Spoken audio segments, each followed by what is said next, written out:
Eu quero partilhar com vocês este tema, os 4 não da história.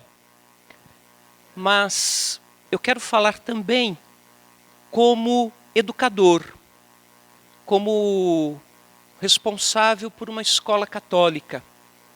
Nós, como comunidade católica Querigma, na cidade de São Carlos, lá no interior do estado de São Paulo, mantemos uma escola de educação básica, que oferece a educação infantil, o ensino fundamental e o ensino médio já há 20 anos. A comunidade tem mais tempo, mas o nosso apostolado na educação, ele acontece ao longo desses 20 anos. E esta palestra, esta aula, também uma partilha, ela parte sempre da experiência que nós vivemos ali na escola. Não falarei com vocês apenas como professor, falarei com vocês também como um historiador, mas também como um educador, como um professor. Porque a ideia nossa é mostrar como esses 4 nãos que foram dados ao longo da história, seja pelas pessoas, seja pelas sociedades, como esses nãos, eles repercutem até hoje. E como é que a educação e a escola em particular, ela acaba se tornando um meio privilegiado para que esses nãos cheguem até nós hoje. Embora dados em momentos e em épocas históricas diferentes das nossas, ele repercute hoje. As consequências desses nãos chegam até nós. E nós, professores, nós acabamos correndo o risco de nos tornar vetores, veículos desses nãos. O que nós vivemos hoje, na verdade, é a potencialização de cada um deles. É como se cada um desses nãos que foram dados ao longo do tempo, agora eles se juntassem e se potencializassem. E talvez o maior desafio nosso seja perceber como a escola católica, ela também pode se imiscuir desses nãos. E como ela pode acabar também se tornando um veículo de promoção desses nãos. Sobretudo nós, que somos educadores católicos, que vivemos essa realidade da educação católica. Na escola católica ou em escolas que não sejam confessionais, mas onde nós atuamos. Veja, o ponto de partida nosso é uma alocução feita pelo Papa Pio XII, quando ele se reúne com o movimento da ação católica para comemorar o 30º aniversário de criação desse movimento. E o Papa vai dizer assim: ele se encontra em todo lugar e no meio de todos. Sabe ser violento e astuto. Nestes últimos séculos tentou realizar a desagregação intelectual, moral, social, da unidade no organismo misterioso de Cristo. Ele quis a natureza sem a graça, a razão sem a fé, a liberdade sem a autoridade. Às vezes a autoridade sem a liberdade. É um inimigo que se tornou cada vez mais concreto, com uma ausência de escrúpulos que ainda surpreende. Cristo sim, a igreja não. Depois, Deus sim, Cristo não. Finalmente o grito ímpio, Deus está morto, e até Deus jamais existiu. E eis agora a tentativa de edificar a estrutura do mundo sobre bases que não hesitamos em indicar como as principais responsáveis pela ameaça que pesa sobre a humanidade. Uma economia sem Deus, um direito sem Deus, uma política sem Deus. O inimigo tem trabalhado e trabalha para que Cristo seja um estranho na universidade, na escola, na família, na administração da justiça, na atividade legislativa, na Assembleia das Nações, lá onde se determina a paz ou a guerra. Papa Pio XII, em 1952, e se o Papa estivesse falando isso hoje, atualíssimo. É uma exortação profética do Santo Padre. E é justamente sobre esses 4 nãos que estão implícitos aqui, nesta locução, é que nós vamos tentar, então, trabalhar ao longo dessa palestra. Mas para nós entendermos o alcance daquilo que o Papa dizia naquela época e continua a nos falar hoje, para que nós possamos entender esse alcance, nós precisamos de alguns fundamentos da antropologia cristã. Porque, em essência, corre-se o risco da destruição da própria pessoa humana, segundo o projeto original de Deus para cada um de nós. Os nãos implícitos nessa fala do Santo Padre, na verdade, trazem um grande alerta. A consequência definitiva de cada um desses nãos será a destruição do projeto original de Deus para o ser humano, para a pessoa humana, para o homem. E, portanto, é fundamental que nós resgatemos qual é esse princípio, qual é esse projeto, qual é a originalidade que Deus pensou para o ser humano criado à sua imagem e semelhança. Se nós entendermos isso, então vai ficar mais fácil nós compreendermos o alcance de cada um desses nãos. Muito bem, nós dizemos assim: criados à imagem e semelhança de Deus, identificamo-nos como pessoas. Isto é, manifestamo-nos objetivamente através de uma natureza relacional, vertical, de transcendência, a partir de nossa comunhão com Deus, o Criador, e horizontal, de alteridade, a partir de nossa comunhão com os homens, as criaturas. Nós, pessoas humanas, somos seres de comunhão. Porque Deus é pessoa, o Pai, o Filho e o Espírito Santo, porque Ele traz em si essa natureza relacional, criados que somos a sua imagem e semelhança, também somos seres de comunhão, também somos seres de relação. Na essência da pessoa humana está a sua comunhão com Deus, a sua comunhão com o outro, a sua comunhão com a obra criada. E logo imediatamente nós percebemos como a sociedade hoje fere de morte essa natureza humana, porque nós estamos vivendo cada vez mais a realidade do isolamento, a realidade da fragmentação, a realidade do abandono a si mesmo, de um verdadeiro eucentrismo, onde tudo gira em torno de mim mesmo. Eu não me importo mais com o outro. Tudo precisa acontecer segundo os meus critérios, os meus propósitos, as minhas necessidades, as minhas vontades, no meu tempo. Como será que nós chegamos nesse estágio? De que forma nós, ao longo dos séculos, fomos sendo educados para vivermos essa realidade de um verdadeiro isolamento, de não nos colocarmos nessa posição de encontro, como tanto diz o Papa Francisco. Toda a sua proposta pastoral, eclesiológica, de trabalho, apresentada na Evangelii Gaudium, nos faz justamente fazer um movimento ao contrário, sairmos de nós mesmos para irmos ao encontro do outro. Mas nós estamos vivendo uma realidade que nega isso, que nega o encontro, que nega a relação.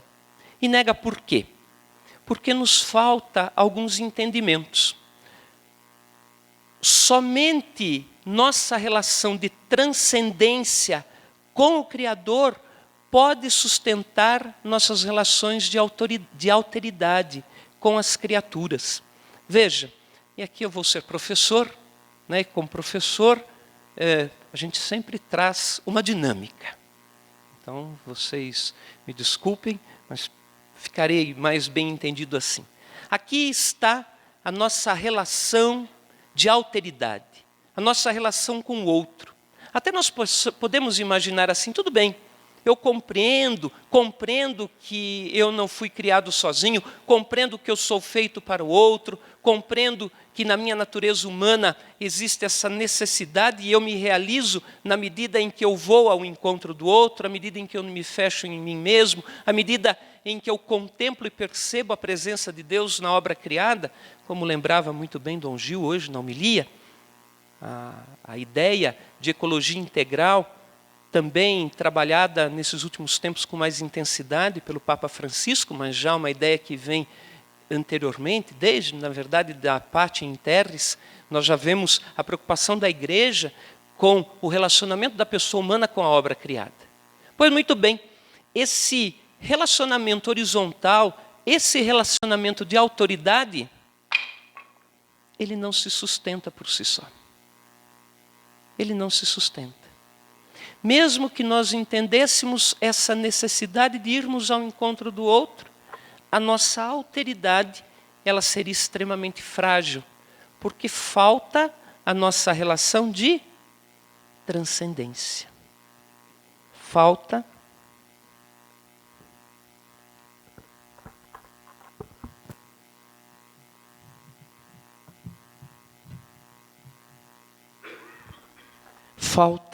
sustentar a nossa relação com o outro a partir da nossa relação com Deus. Só faz sentido o nosso relacionamento com o outro se ele for aportado, sustentado, ancorado na nossa relação com Deus. Aí sim, aí começa a fazer sentido e aí nós vamos conseguindo sustentar essa experiência de alteridade. Aí sim nós vamos começando a fazer melhor a nossa experiência humana. A nossa experiência humana é necessariamente sustentada pela nossa relação com Deus. É ela que dá sentido à nossa alteridade, à nossa relação de transcendência. Mas veja, o ser humano jamais conseguiria atingir o Senhor. Jamais a criatura conseguiria encontrar o Criador. Há um abismo intransponível entre nós e Deus.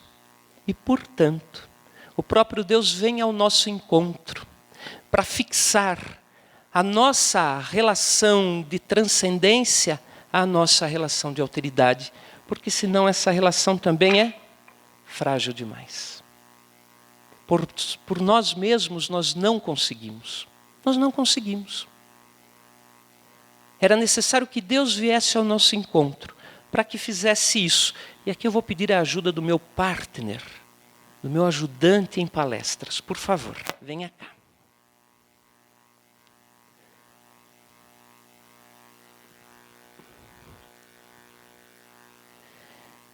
A união hipostática que nós experimentamos em Jesus Cristo.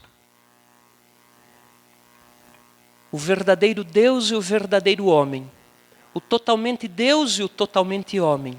O inteiro Deus e o inteiro homem permite que nós façamos essa experiência de alteridade e de transcendência.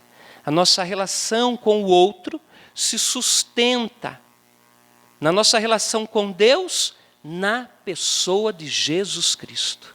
É Jesus Cristo que fixa, que promove essa união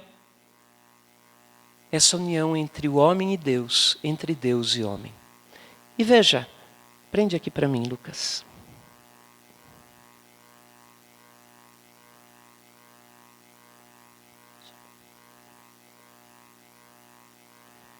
Veja, essa relação, ela se perpetua no tempo.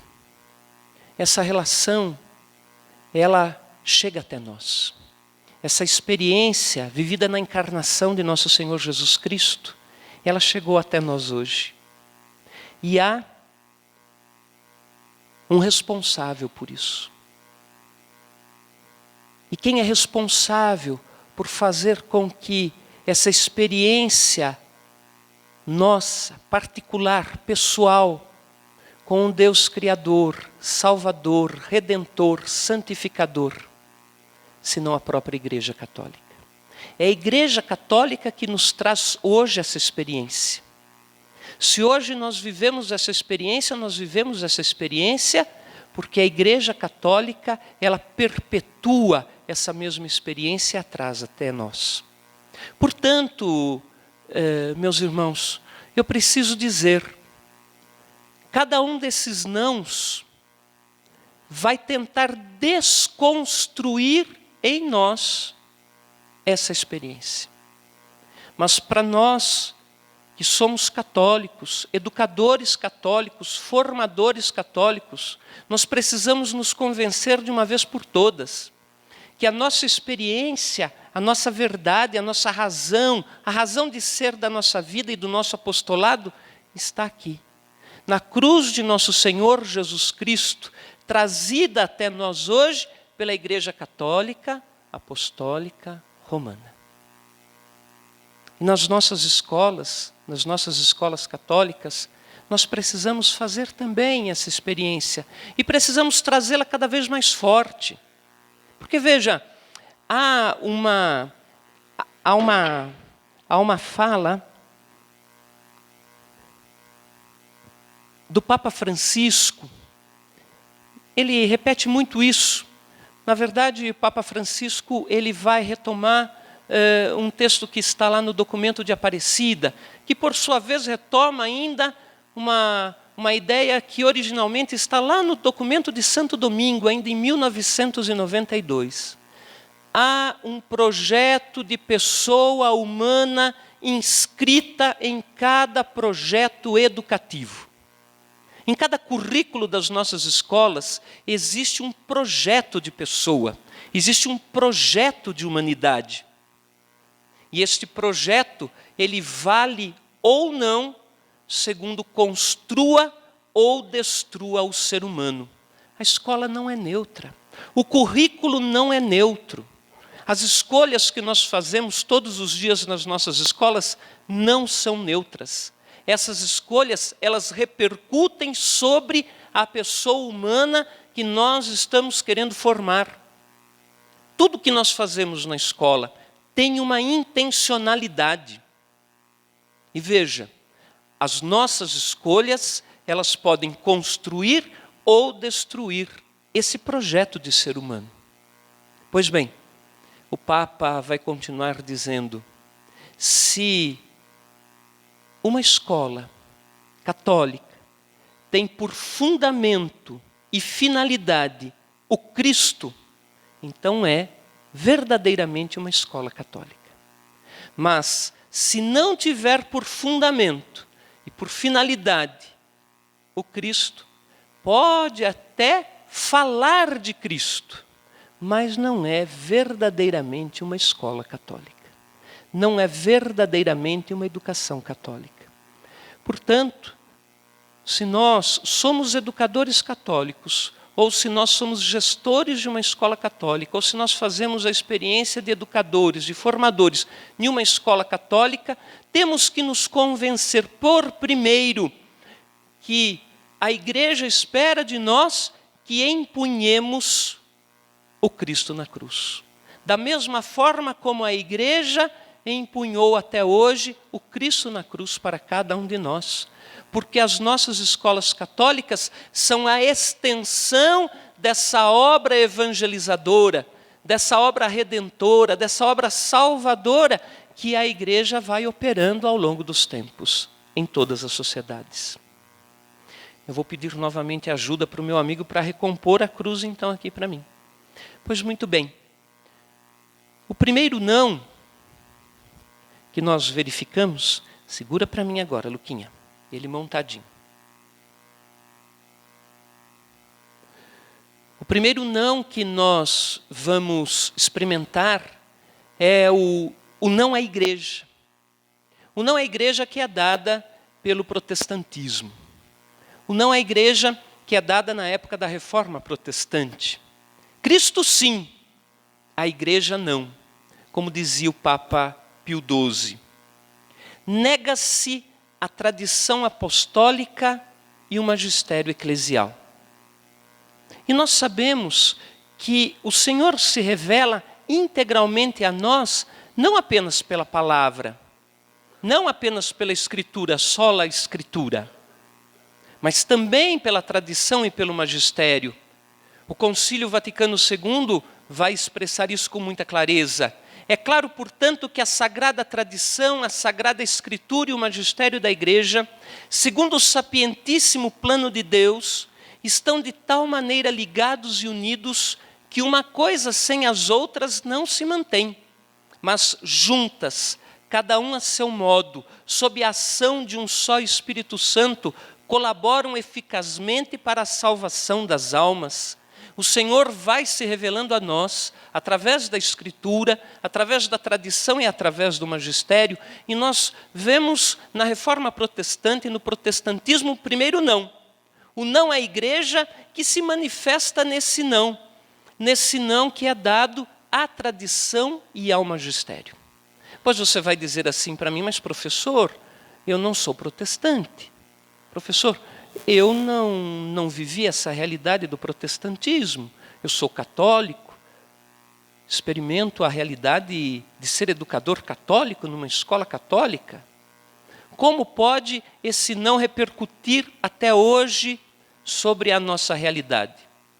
Veja, meus irmãos, na medida em que eu digo um não à tradição e um não ao magistério, eu digo um não aos dois fundamentos de toda boa educação, quais sejam a tradição e a autoridade.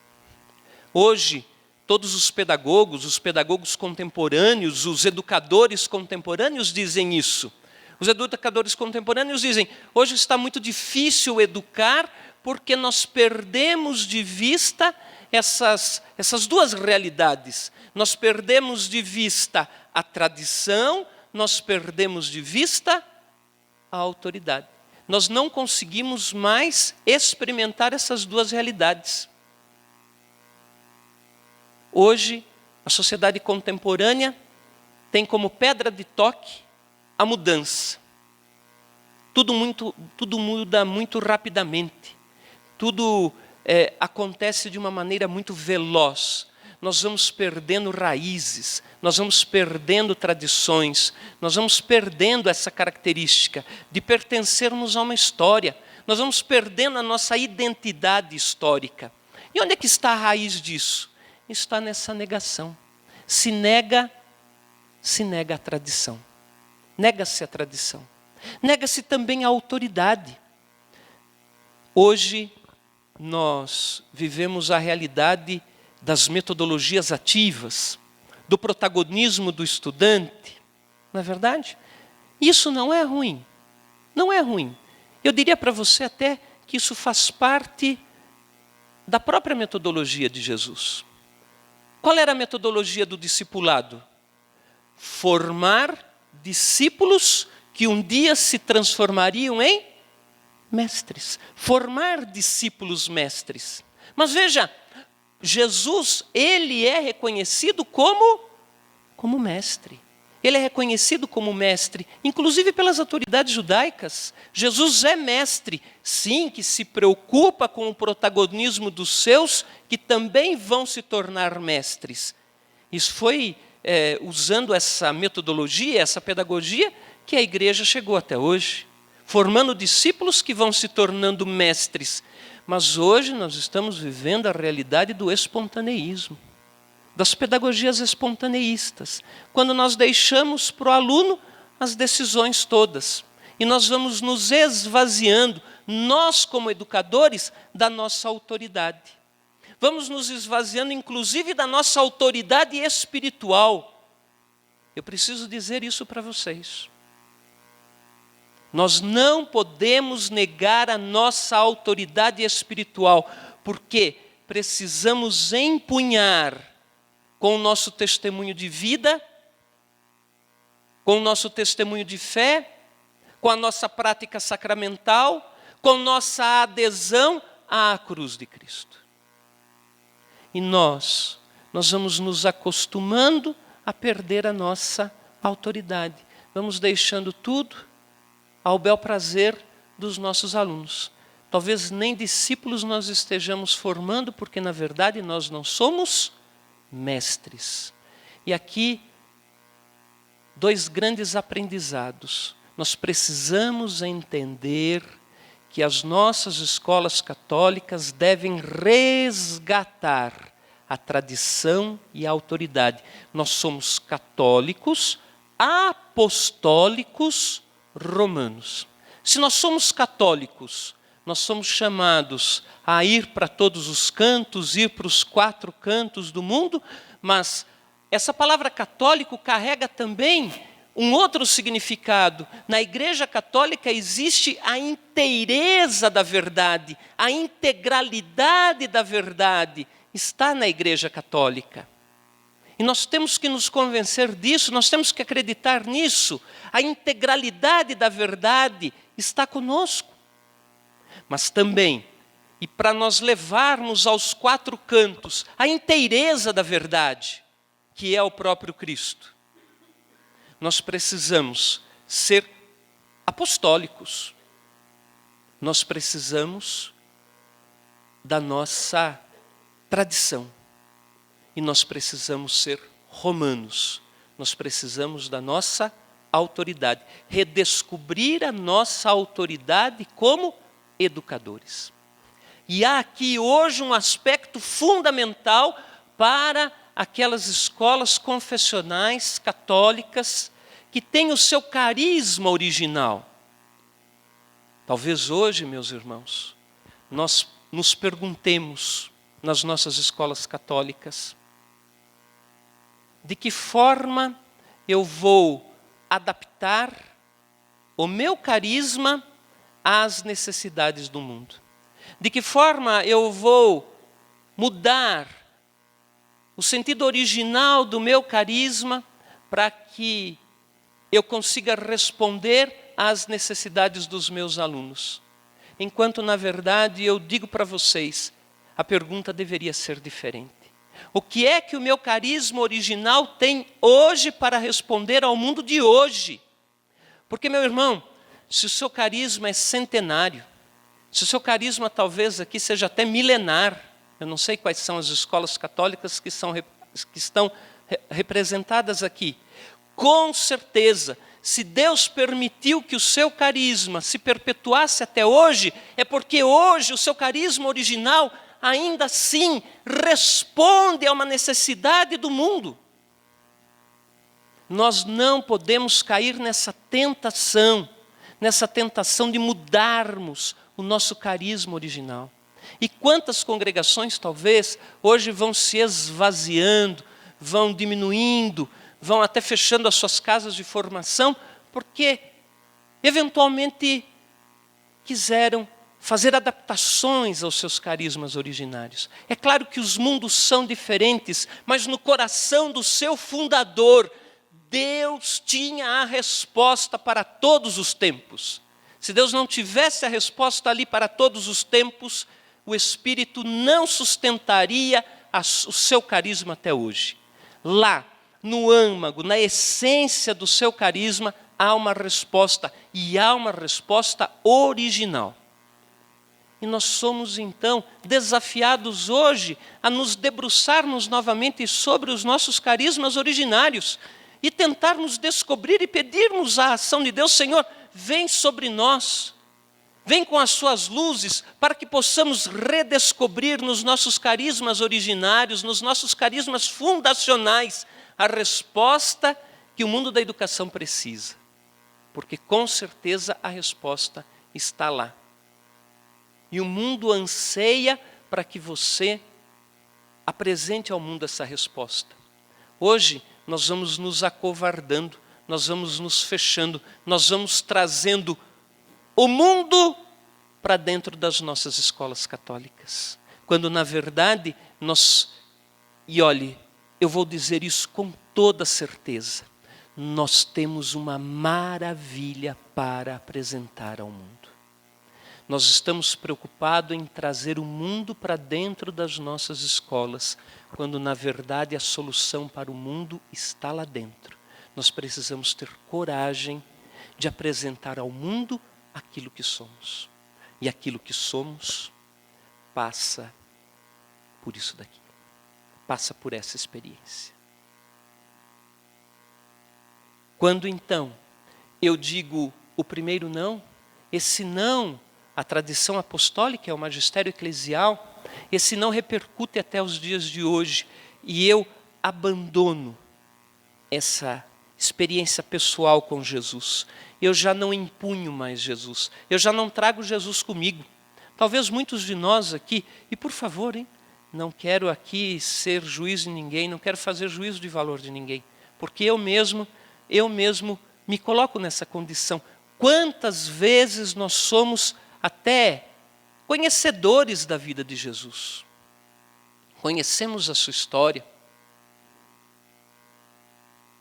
conhecemos as suas parábolas, conhecemos o seu evangelho, conhecemos a revelação de Deus na Sagrada Escritura, mas nós já não temos mais intimidade com Ele.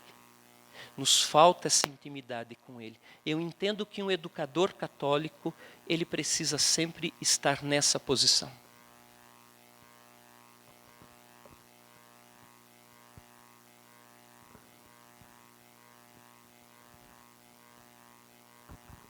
Esta é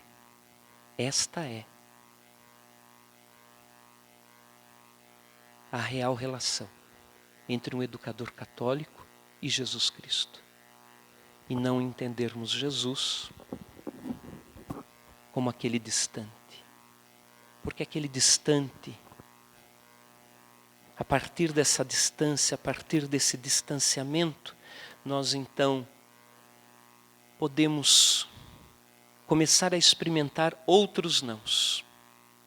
O não da própria Revolução Protestante. Porque veja, o Papa Bento XVI dizia muito bem, dos autênticos reformadores são pedidas, sobretudo, duas coisas. Uma união íntima, mais ainda, uma configuração a Cristo. E condição necessária para isso mesmo, uma superação de nós mesmos, uma renúncia àquilo que é exclusivamente nosso, a tão falada autorrealização. É-nos pedido que não reivindique a minha vida para mim mesmo, mas a coloque à disposição de outrem, de Cristo. Que eu não pergunte que ganho eu com isso, mas sim, que posso eu doar a Ele e por Ele aos outros. Será a desobediência um caminho para renovar a igreja? Será a desobediência um caminho para renovar a igreja? E como essa palavra é atualíssima. Nela pode-se intuir algo daquela configuração a Cristo, que é o pressuposto para toda a verdadeira renovação, ou pelo contrário, não é apenas um impulso desesperado de fazer qualquer coisa, de transformar a igreja segundo os nossos desejos e as nossas ideias. E aí eu então começo a colocar a igreja ao meu serviço. E na verdade começo a colocar o próprio Cristo ao meu serviço. E eu vou me esquecendo que como educador católico, o que me sustenta não é a experiência do ativismo, a experiência do resultado, a experiência, infelizmente, que também vai se imiscuindo nas nossas escolas, a necessidade de se sustentar, e aí eu vou me envolver com toda a lógica do mercado, eu vou mercantilizando a educação. Não! A educação católica e a escola católica é essencialmente o espaço onde se vive o discipulado. E, como você é discípulo, você faz então a experiência do apóstolo. Meus irmãos, está na hora de pensarmos nessas palavras. O que é que eu ganho com isso? O que é que eu ganho em me desgastar? É claro, eu entendo, todos nós somos profissionais. Temos as nossas necessidades profissionais. Aliás, como profissionais, há até um documento da Congregação para a Educação Católica, o leigo católico testemunha da fé na escola. Ele vai colocar alguns elementos do educador católico. Um desses elementos é o profissionalismo. O profissionalismo tanto na formação quanto na valorização enquanto profissional. Mas há algo que precisa transcender isso tudo, há algo que precisa superar isso tudo. E eu só vou conseguir entender esse algo na medida em que eu faço essa experiência de intimidade com Jesus. Em uma escola católica, eu faço uma experiência de discipulado. Eu sou discípulo de Jesus, mas eu faço também uma experiência de apostolado, porque eu quero fazer com que os outros meus alunos sejam discípulos de Jesus. Nós precisamos compreender essa dinâmica da escola católica, que é uma dinâmica diferente das outras escolas. As nossas escolas católicas, elas são escolas carismáticas.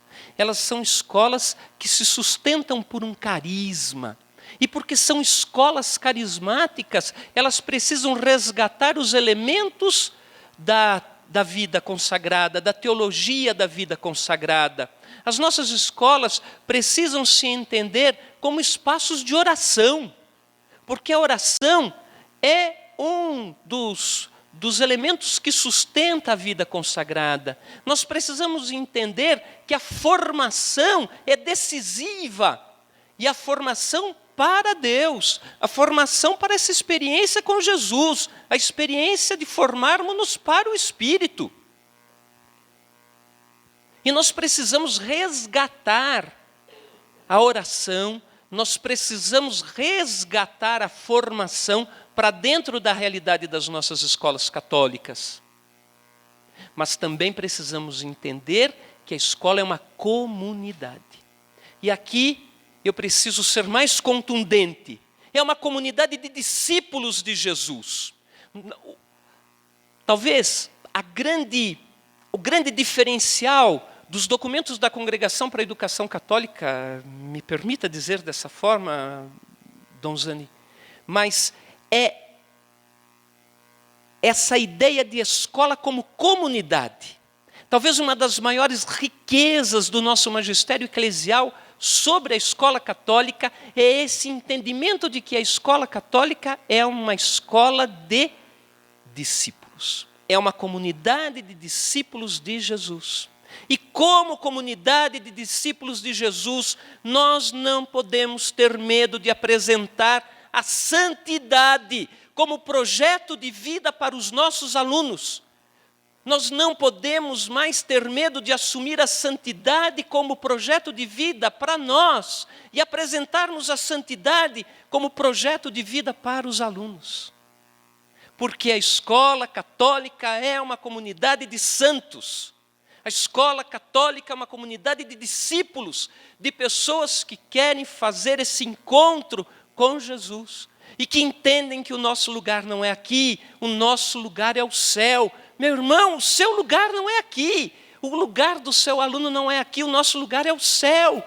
E os nossos alunos precisam se reencantar com o céu. E você vai dizer assim, Luiz, isso é impossível, você é utópico, isso é um sonho da sua parte. Mas eu vou contar para vocês uma experiência, se vocês me permitem, mas eu vou contar mesmo se vocês não me permitirem. Ao longo dos últimos 19 anos, o lema da nossa escola era Educação para a Vida e para Deus. Então, em todo o nosso uniforme está estampado esse lema. Educação para a Vida e para Deus. E nós fomos entendendo que o Senhor pedia para nós algo mais explícito. Nós falávamos e nós falamos sobre santidade com os nossos alunos. Faz parte do nosso dia a dia, faz parte da nossa formação, faz parte do nosso diálogo, faz parte dos nossos estudos, inclusive. No ensino religioso, agora, nesse primeiro semestre, nós estudamos a carta do Papa, a exortação, exultate, não é? Gaudete et exultate, com os nossos. Falar de santidade não é nada estranho para eles. mais que falar de santidade, promover ações, promover discussões, promover essas problemáticas todas que nos questionam a respeito da nossa vida de santidade. E é claro, isso também na formação dos nossos professores. Mas nós entendemos que o mundo hoje precisa de algo mais claro, de algo mais explícito. É preciso ser mais claro. Então, infelizmente, nós nos envolvemos em um acidente. E um dos nossos jovens morreu. Ele era aluno da escola, mas ele também era membro da comunidade. E ele morreu num acidente. Nós fomos fazer uma formação em São Paulo sobre teologia do corpo. E na volta, nós estávamos em 2 carros, um dos carros sofreu um acidente e ele morreu. Um jovem de 16 anos. Havia completado 16 anos no final de semana anterior.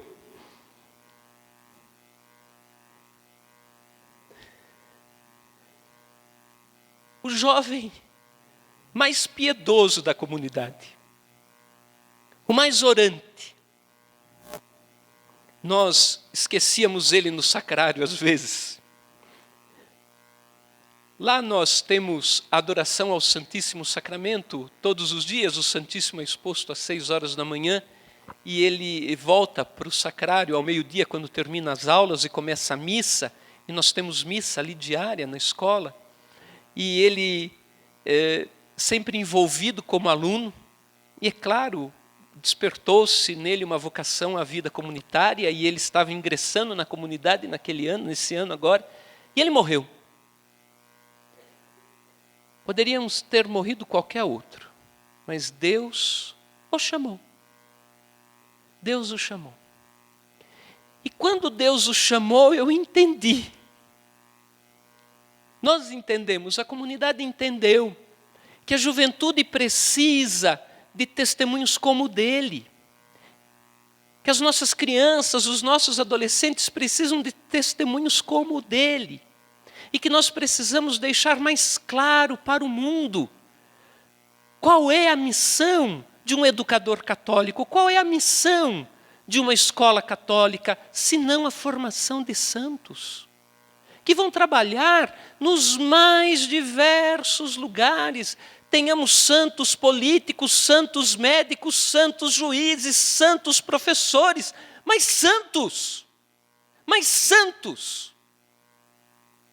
Custou a vida do João. O nome dele era João. Nós dizemos que o João foi a semente que agora germina no céu. Nós chamamos os alunos primeiro. Nós chamamos os alunos e dissemos assim para os alunos, nós não somos uma escola grande, nós temos 350 crianças. Todos ali juntos, os pequenos, os grandes, nós vamos mudar o lema da escola. O lema da escola agora será ou santo ou nada.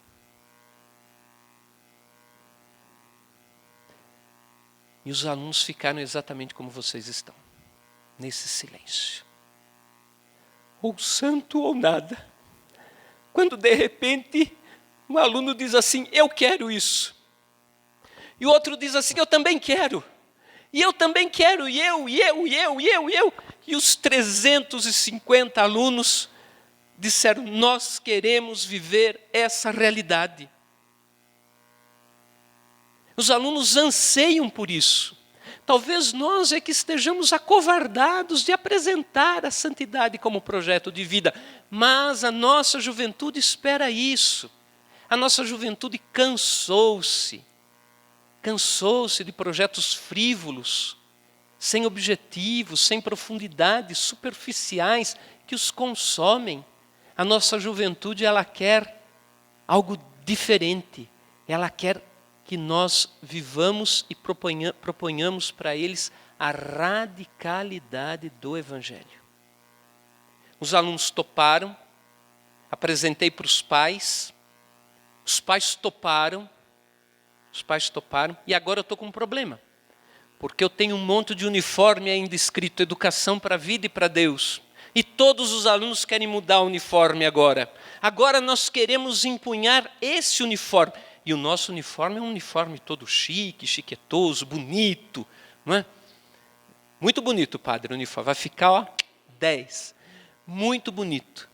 Está lá estampado. Ou santo ou nada. Ou santo ou nada. Veja. E o que é que nós temos com isso? Nós que somos educadores, o que é que eu ganho com isso? Meu filho, você vai ganhar o céu. Você vai ganhar o céu. Entenda bem, numa escola católica, você é mais que um professor. Eu entendo que você seja um profissional, eu também sou. Se eu não tivesse preocupado com a minha formação, não estaria ali na altura do campeonato, com a idade que eu estou, preocupado em fazer doutorado, em currículo. Mas a questão é que nós temos que ir para além disso. Nós precisamos ir para além disso. Aquilo que o Papa diz, eu estou disposto a, como Jesus, crucificar a minha vida na cruz de Cristo, pelos jovens que Ele mesmo entregou para mim.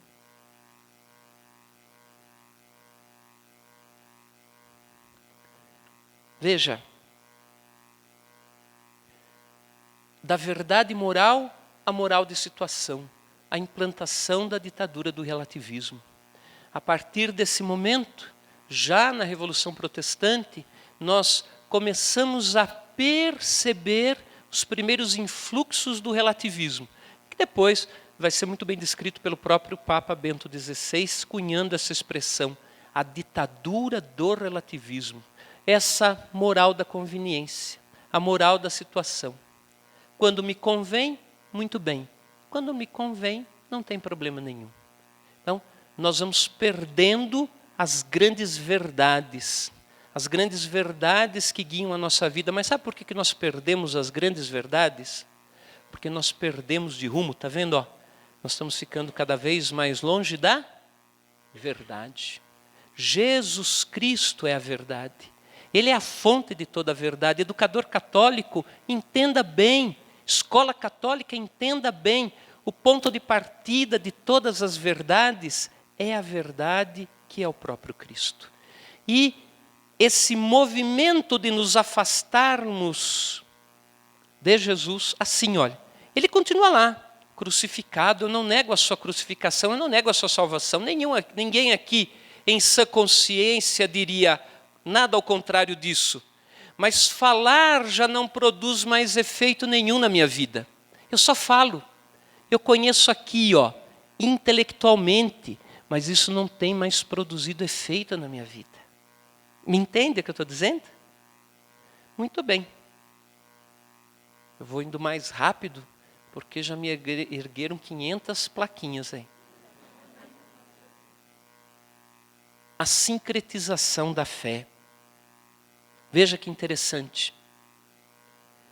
Permite-se a composição de elementos avulsos e até mesmo contraditórios, de religiões diversas numa religião própria, sem preocupação com a sua sistematicidade.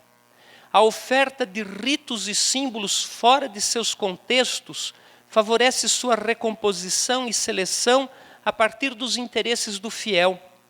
Este processo é acentuado pelo subjetivismo e pela ideologia do prazer, que se torna o critério de escolha das formas religiosas.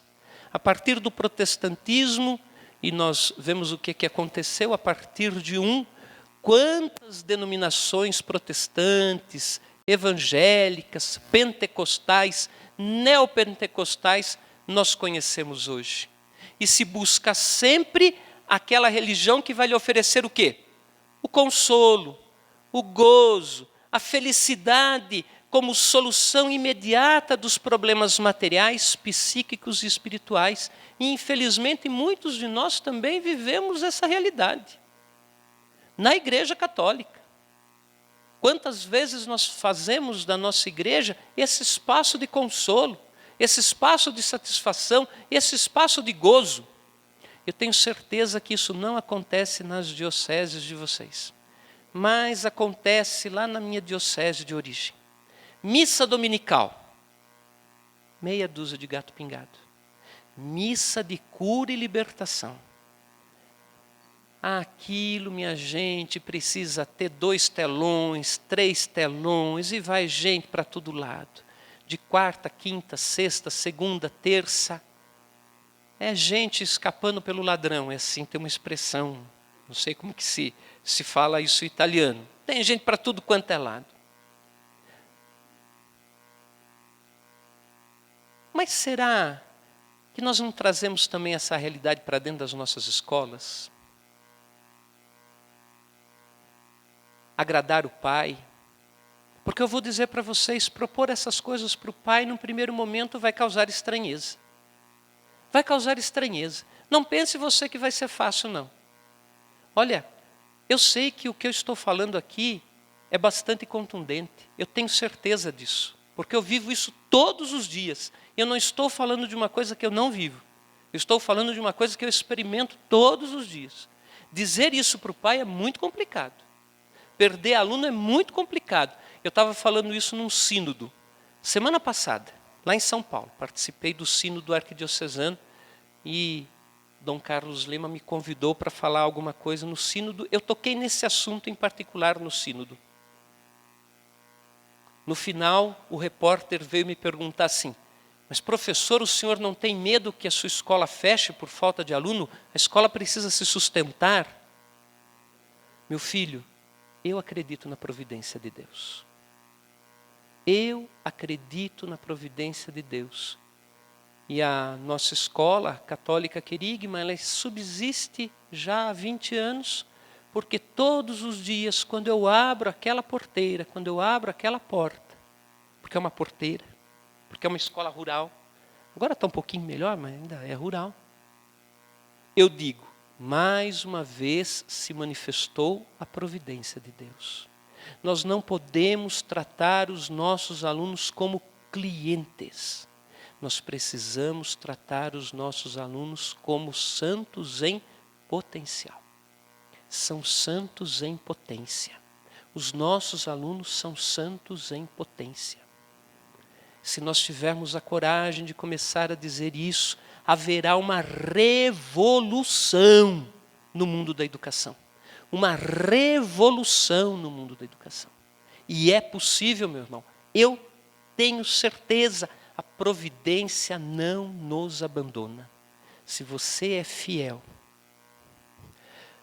não no gozo, não no consolo, não na felicidade. Isso vai lhe custar. Vai lhe custar inclusive a vida do seu aluno mais santo.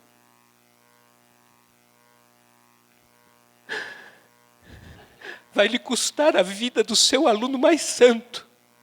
Mas mesmo assim, Senhor, vale a pena. Coragem, escolas católicas. Coragem. Coragem. Hoje o mundo precisa da nossa resposta. O segundo não. Está quase no fim, eu cheguei no segundo. Deus sim, Cristo não. Experiência da Revolução Francesa. O segundo não que foi dado. Agora, cadê o meu partner? Agora já se nega também o próprio Jesus. Tira Jesus. E agora, aquela fragilidade, veja, na medida em que nós vamos nos distanciando de Jesus, não há mais como combater essa segunda experiência. Está vendo? Sorrateiramente, o Cristo agora também é tirado da cruz. Sorrateiramente se nega à pessoa de Jesus Cristo. Não, nós temos que entender o que aconteceu na Revolução Francesa. A França, um dos pouquíssimos estados católicos que havia subsistido à experiência protestante, uma nação católica, e que vai então agora sofrer as mazelas da Revolução Francesa. Veja que a população francesa, à época da Revolução, era extremamente católica. Uma participação sacramental fortíssima. 15 anos após a Revolução, 15 anos após a Revolução, 2/3 dos franceses sequer iam à missa por conta da celebração pascal. Veja, em 15 anos, 2/3 dos franceses sequer participavam da celebração da missa por conta da Páscoa. Uma nação católica. E veja que interessante, além do terror, porque muitos foram, e muitíssimos foram martirizados, muitos católicos, leigos e clérigos e irmãs, martirizados na Revolução, nós temos também a própria escola. A escola talvez tenha sido o melhor veículo da Revolução. Na medida em que as crianças, elas são escolarizadas, essa ideia de uma escolarização universal tem as suas raízes lá na Revolução Francesa. Então, a Assembleia Nacional Constituinte pensa num plano de educação para a Revolução e se pensa, então, em uma universalização da escolarização. E as crianças, elas são formadas segundo o pensamento da Revolução. Esse pensamento deísta, em que você até consegue dizer Deus existe, mas através da sua razão. Você alcança Deus pela sua capacidade humana. Você encontra Deus porque você é capaz de Deus, pelo exercício do seu intelecto, mas Deus já não se revela mais. Deste modo, o Criador é alcançado pelo pleno conhecimento científico das leis da natureza. E, portanto, é da época da Revolução, desse Plano Nacional de Educação, que vem aquilo que está escrito no nosso Plano Nacional de Educação, na Lei de Diretrizes e Bases da Educação Nacional, em todos os nossos documentos que normatizam a educação no Brasil e em tantos outros países no mundo. A finalidade da educação é formar o profissional cidadão. Essa ideia vai se difundindo e chega até hoje. A finalidade da educação é formar o profissional cidadão. Mesmo que a nossa base nacional comum curricular diga assim, olha, nós estamos preocupados com a educação integral dos estudantes. Na verdade, nós estamos preocupados com que os estudantes não sejam apenas cidadãos ou não sejam apenas profissionais, mas que eles sejam de fato profissionais que vão viver a sua cidadania. Mas nesse momento se rompe a ideia original de educação integral. O ser humano não é só matéria, o ser humano é espírito.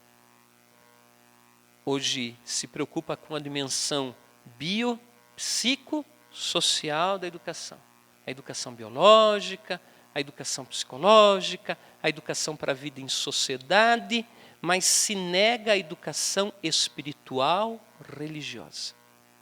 Se nega. E veja que um último documento da Congregação para a Educação Católica, ele faz questão de distinguir o espiritual do religioso. Por quê?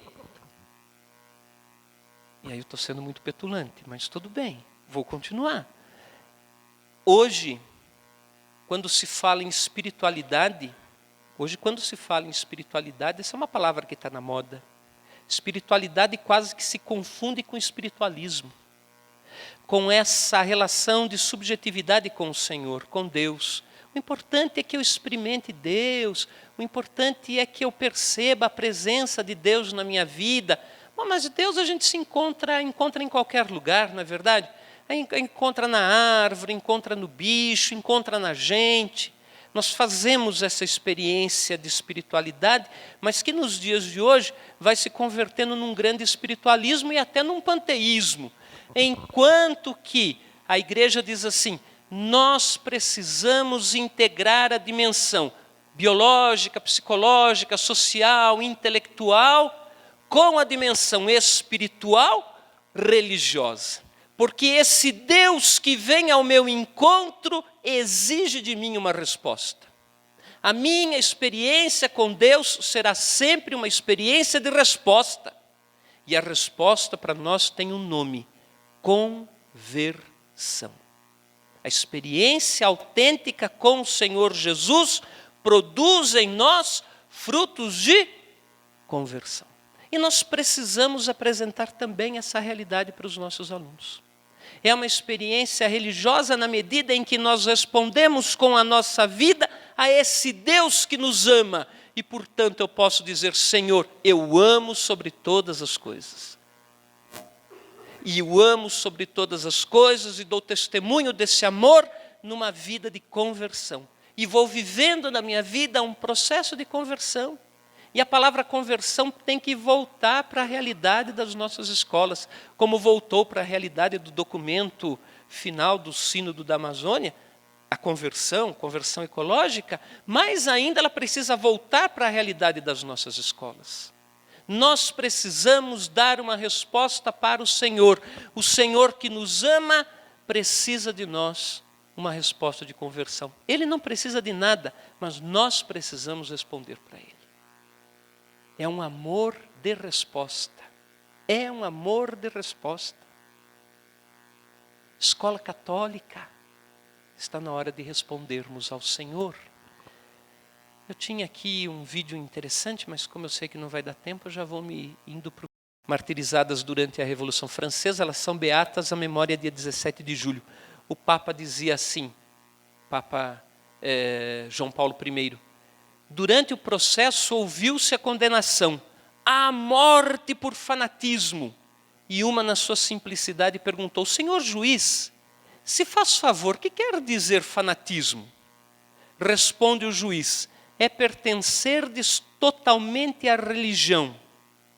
Ó irmãs, disse então a religiosa, ouvistes? Condenam-nos pelo nosso apego à fé. Que felicidade morrer por Jesus Cristo.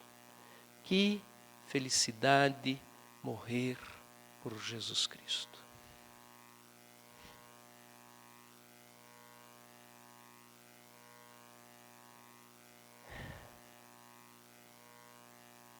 Meus irmãos, esse precisa ser também a nossa resposta diante dos tribunais, que vão cada vez mais nos perseguir, na medida em que nós fizermos essa opção por Jesus.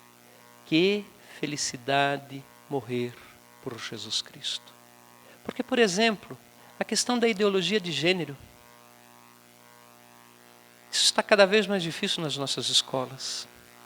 Eu vejo lá na nossa escola, nós temos na nossa escola os meninos estão só em classes de meninos, as meninas só estão em classes de meninas.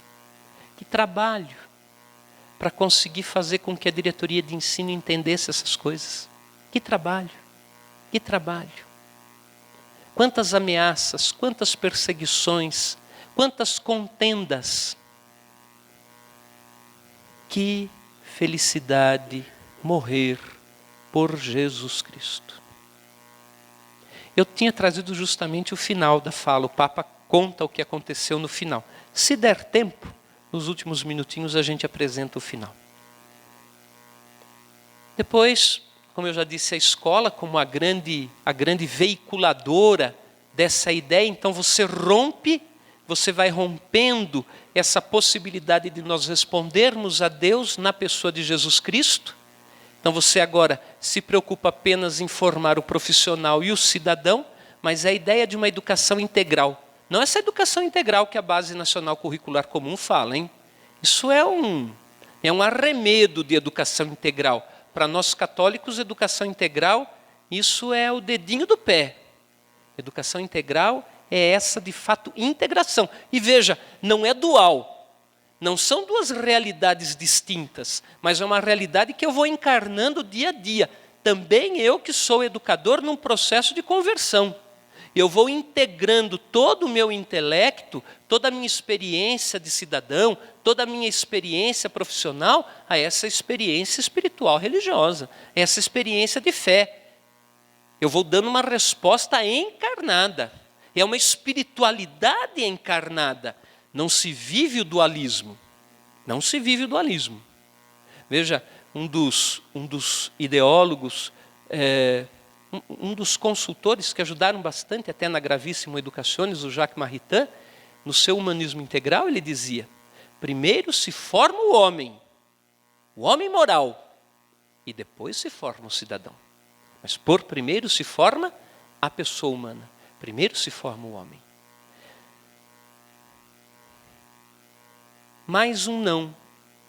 Agora, o não dos inícios já do século XX, final do século XIX, início do século XX.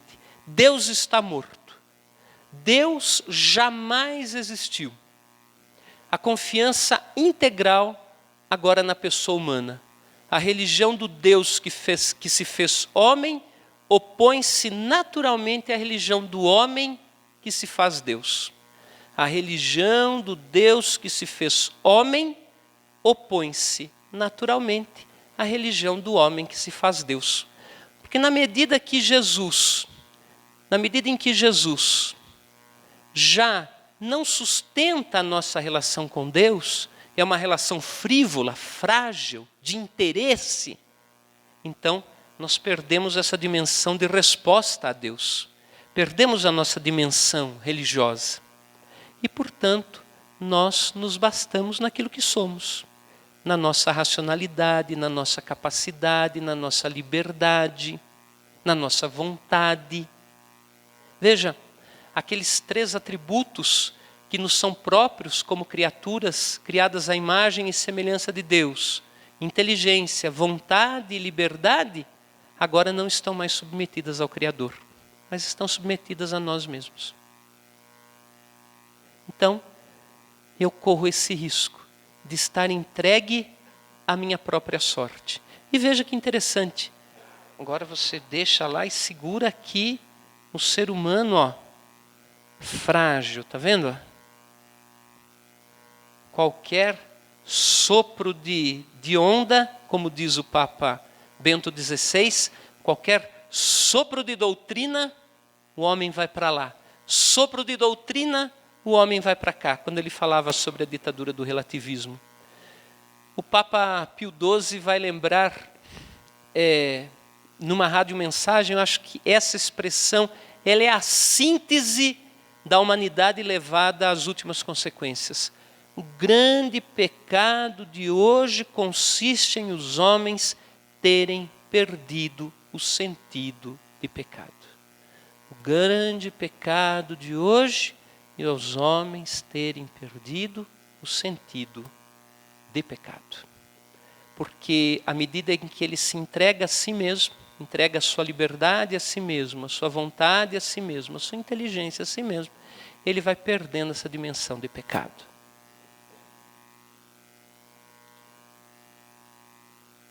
E nós, educadores católicos, precisamos pensar nisso tudo. Nas nossas aulas de língua portuguesa, de história, de geografia, de ciências. Como é que toda essa realidade vai entrando? A conta gotas, de pinguinho em pinguinho.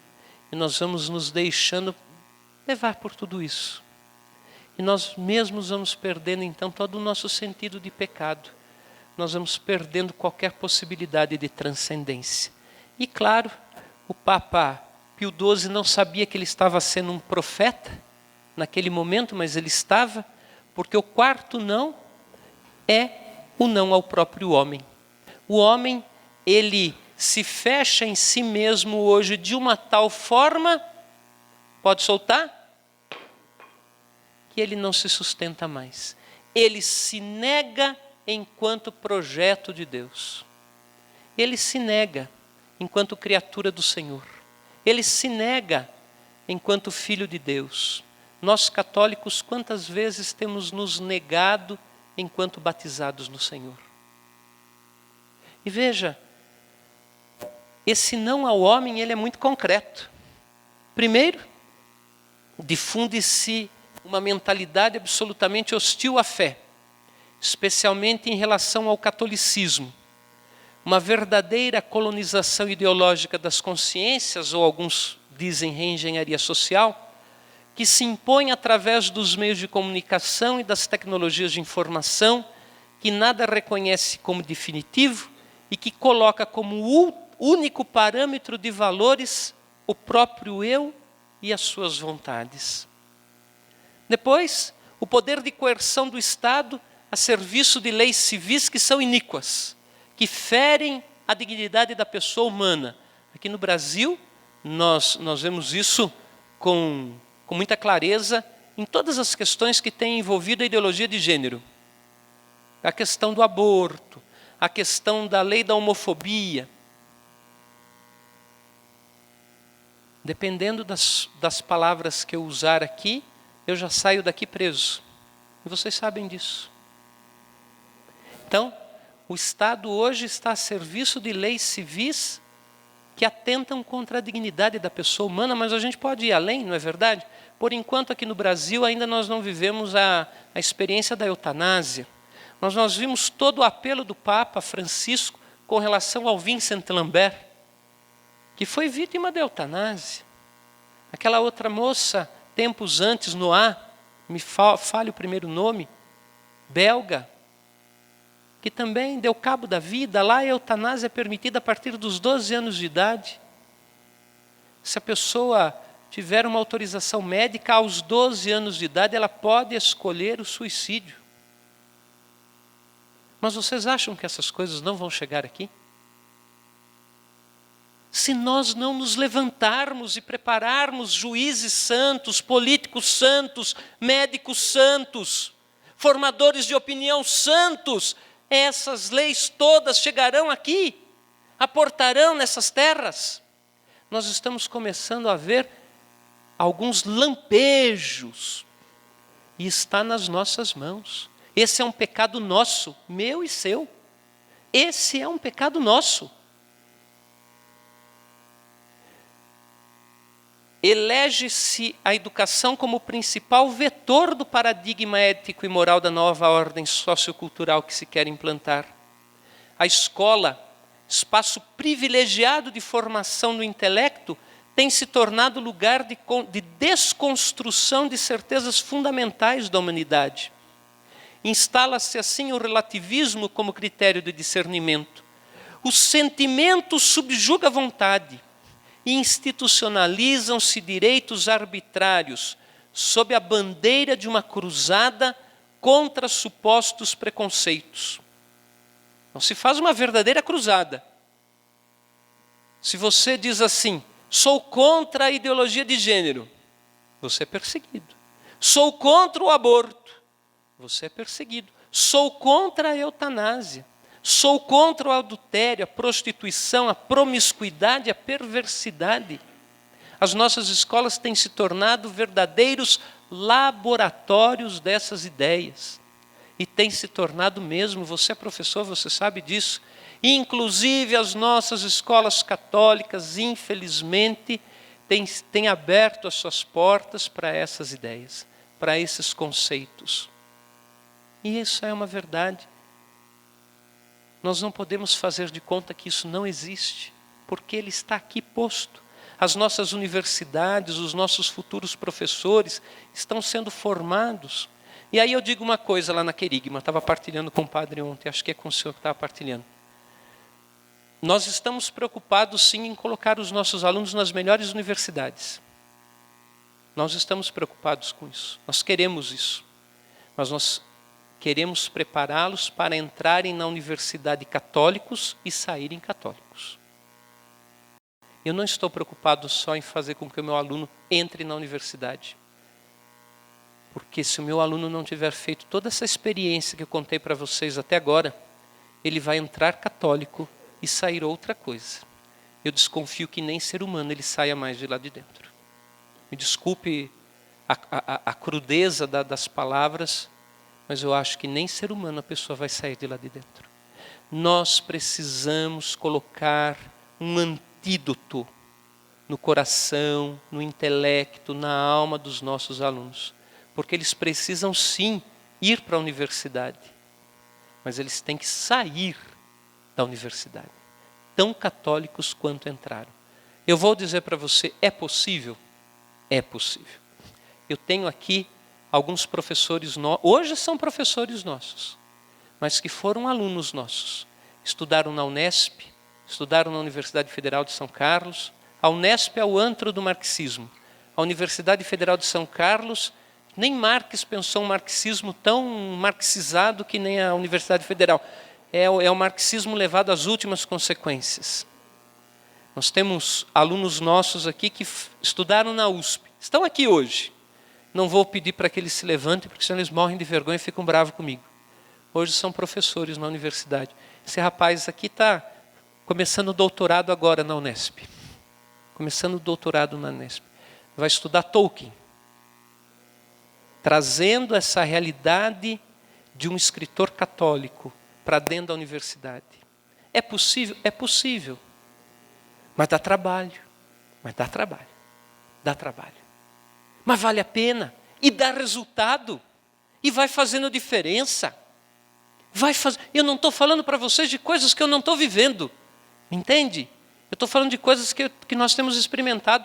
E nós que somos um grãozinho de areia de nada lá em São Carlos, uma cidadezinha no meio do nada em São Paulo. Está acontecendo lá? Não vai acontecer isso na sua escola também? Ah, meu irmão, claro que vai. Vocês têm muito mais estrutura talvez que a gente, tem muito mais tempo de estrada, tem 200, 300 anos de história. Meu Senhor e meu Deus, claro que vai dar certo. Atitudes morais fundamentais, compaixão, diálogo, dignidade, diversidade, equidade, justiça, paz, pluralidade, solidariedade, tolerância, são reduzidas a palavras sem significado claro. O significado dessas palavras tem sido deformado. E sabe, todas essas palavras, elas têm para nós católicos um significado maravilhoso. Todas elas, sem exceção.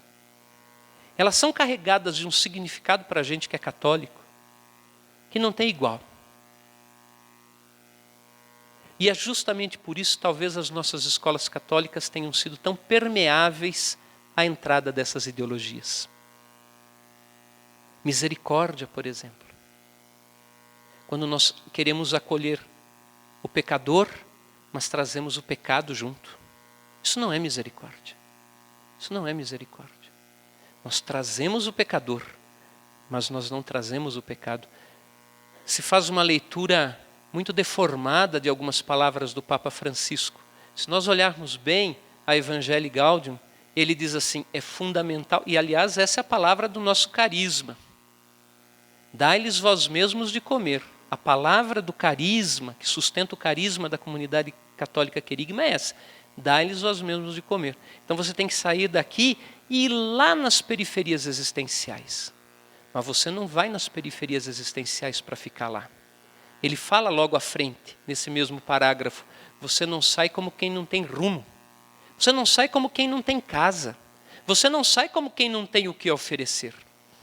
Você vai porque você tem para onde voltar e trazer essa pessoa junto contigo. Então, nós temos que tomar muito cuidado hoje. Diversidade na escola, o que significa isso? Pluralidade, tolerância, equidade, dignidade. Todas essas palavras, elas estão ideologizadas e nós precisamos tomar muito cuidado como é que nós estamos trabalhando esses conceitos nas nossas escolas católicas. Para nós católicos, cada uma dessas palavras tem um conceito muito claro, muito definido, muito sólido, muito assentado. Nós precisamos descobri-los. Se nós não fizermos isso, nós estaremos extremamente vulneráveis a todas essas ideologias. Eu tenho 5 minutos, 1 minutinho, só 2 minutinhos. Pode ser. Vocês conhecem um vídeo? Quem aqui? Se tiver muita gente que conhece, eu não vou passar. Ele chama-se Escola Politicamente Correta. Vocês já ouviram? Já viram esse vídeo? É um exagero, mas nem tanto. É um exagero, mas nem tanto. Vamos ver se a gente vai conseguir passá-lo. Não sei como que vai ser o áudio. Vê aí o pessoal do som. Né? Aí eu quiser apagar. Deu, hein?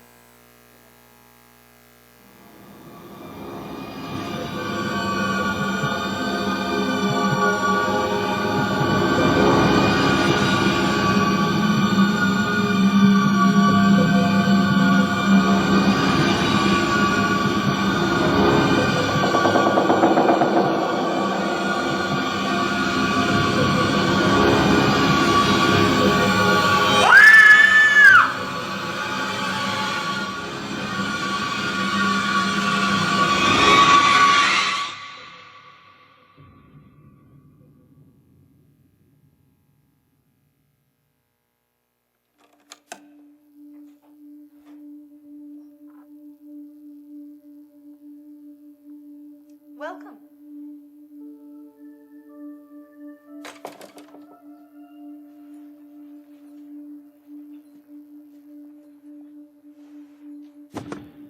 Ignore that. It will end. Now, our first question, 1 + 1. Yes. 2. Incorrect. Yes. Multiculturalism. Well done, Simon. Next question. What is 3 × 3? Yes? 9. Wrong. Yes, Penelope. Gender equality. Very good, Penelope. Is this a joke? You think gender equality is a joke? No, but isn't this a maths class? Don't be so racist. I just asked a question. We don't ask questions. Questions are offensive. Yeah! Now, students, I trust you've all completed your research assignments. And remember, the person with the highest mark will be flying to New York to present their paper at the World Mathematics Summit. Well done, Penelope. 6 out of 10.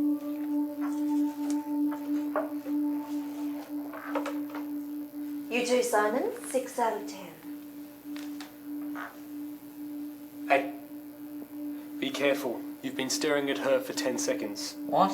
It's a form of harassment to stare at a woman for more than 15 seconds straight. And when I use the term straight, I don't mean to offend any persons of a non-traditional sexual preference. And when I use the term non-traditional, I don't mean to offend any persons who oppose historically normalized... Okay, I get it.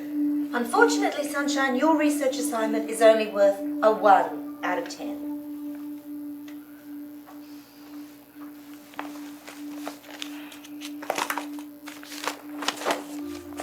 I've used Fourier transform and mathematical methods in electronics to analyze the electrodiagrams of at-risk patients and calculate their risk of experiencing a heart attack. I mean, it's a new method, but it could potentially save thousands of lives. 7. You barely even read it. You used red pen. What? Red is considered offensive in many religions. Why would you belittle everything down to a singular colour? Well, humanity is a rainbow of beauty and spirituality. Yeah. Okay, fine, 7 out of 10, but that still means I get to go to the summit, right? The marking process isn't over yet. Now, because we live in a society based on equality, the total amount of marks are to be divided equally among our students. You've got to be kidding me. Well done, students. We're all equal. We're all average. Yay! But then who gets to go to the summit? Oh, we haven't added our privilege points yet. Don't you know anything? That is correct. Now, Penelope, you are female, so that's +1 privilege point. However, you are white, so that's -1. I'm also bisexual. +1. That leaves you with a total score of 6 out of 10. Simon, unfortunately, you're straight, white, and male. And cisgendered. Yes, so that's -4 privilege points, which leaves you with a total score of 1. It's only fair. Now you're male, and I don't like you. So that's -2 privilege points, but you are brown and sexually ambiguous. So that's +2. That leaves you with a total score of 5. Wait, why am I sexually ambiguous? And finally, Sunshine. I'm gay, I'm trans, I'm Asian, I'm overweight, I'm lower class, I'm unintelligent, unattractive, I've got hairs on my nipples, and I also got body odor, and I can't really run properly or tie my shoelaces by myself. And I once watched a pigeon die. Wonderful, Sunshine. That's 13 privilege points. That leaves you with a total score of 18 out of 10. Well done, Sunshine. You're going to New York. Hooray, Sunshine! We knew you could do it! Let me see this.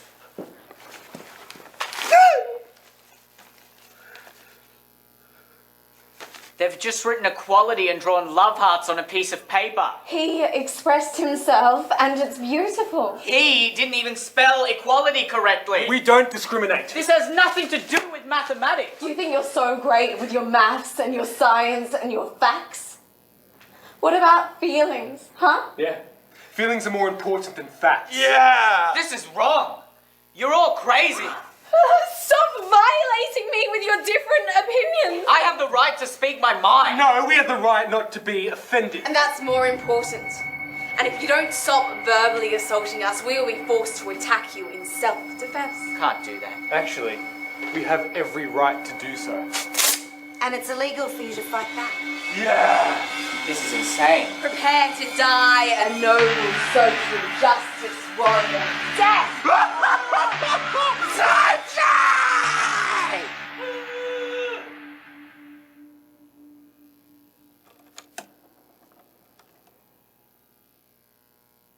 Welcome.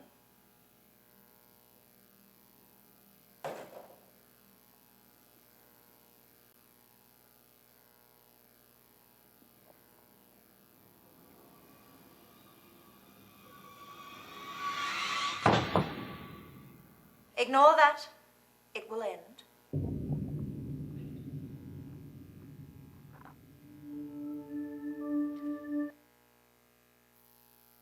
Com todos os exageros, óbvio, mas será que não é já essa a realidade que nós estamos vivendo nas nossas escolas? Fique aí então para você pensar. Você vai ignorar e se calar? Vai parar. Porque se nós não falarmos, as pedras falarão. Muito obrigado.